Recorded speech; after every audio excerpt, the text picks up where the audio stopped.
ஆண்டவரால் ஆசீர்வதிக்கப்பட்ட அருமையான தேவ ஜனங்களே, இன்று நாம் வாசிக்கக்கூடிய தலைப்பு என்னவென்றால், ஒரு நண்பனின் மதிப்பு. நான் உங்களை சிநேகிதர் என்றேன், ஏனெனில் என் பிதாவினிடத்தில் நான் கேள்விப்பட்ட எல்லாவற்றையும். யோவான் 15வது அதிகாரம் 15வது வசனம். அடிக்கடி பேனாவை தொலைக்கும் பழக்கமுடைய ஒரு நபர் மிகவும் விலை குறைந்த பேனாக்களை வாங்கி உபயோகப்படுத்திக் கொண்டிருந்தார். அவருடைய நண்பர் ஒரு நாள் மிகவும் விலையுயர்ந்த பேனாவை வாங்கி, நீ உபயோகப்படுத்து, என்ன நடக்கிறது என்று பார் என்று அவரிடம் கூறினார். இவர் விலையுயர்ந்த பொன்னால் செய்யப்பட்ட ஒரு பேனாவை வாங்கினார். ஆனால் அந்த பேனாவை அவர் தொலைக்கவில்லை. மிகவும் கவனத்துடன் எப்பொழுதும் அதை தன்னுடனே வைத்துக் கொண்டார். பொதுவாகவே மனிதர்கள் விலையுயர்ந்த பொருட்களைத்தான் மிகவும் கவனமாக கையாள்வார்கள்.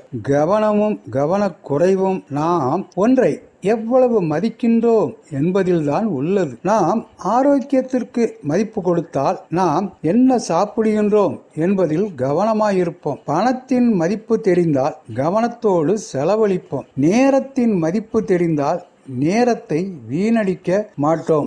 உறவின் மதிப்பு தெரிந்தால் உதறி தள்ள மாட்டோம். நண்பனின் மதிப்பு தெரிந்தால் நண்பனை மரியாதையோடு நடத்துவோம். இஸ்ரவேலின் அரசராவதற்குரிய எல்லா தகுதிகளும் யோனத்தானுக்கு இருந்தது. அவன் இஸ்ரவேல் ராஜாவின் மகனும் எதிரிகளின் பாளையத்திற்குள் படைபலம் இல்லாமல் துணிந்து சென்ற வீரனுமாய் இருந்தான். தாவீதோ ஆடு மேய்ப்பவனும் யோனத்தானின் தகப்பன் ராஜாவாக இருக்கும்போதே தீர்க்கதரிசியினால் அடுத்த ராஜாவாக அபிஷேகம் பெற்றவனுமாய் இருந்தான். இருப்பினும் யோனத்தானுக்கு தாவீது தன் உயிரை போல் நேசிக்கக்கூடிய நண்பனானான். அந்த நட்பின் விளைவால் யோனத்தான் மரணத்திற்கு பிற்பாடு அவன் மகன் மேவிபோசேத் ஒன்றுக்கும் உதவாதவனாய் இருந்தாலும் தாவீது மதிப்பு கொடுத்து தன் பந்தியில் எந்நாளும் அமர்ந்து உண்ணும் சிலாக்கியத்தை கொடுத்தான். ஒன்றுக்கும் திராணியதில்லாதவர்களாய் நாம் இருந்தாலும் தேவன் நம்மை சிநேகிதனே என்று அழைக்கின்றார். நான்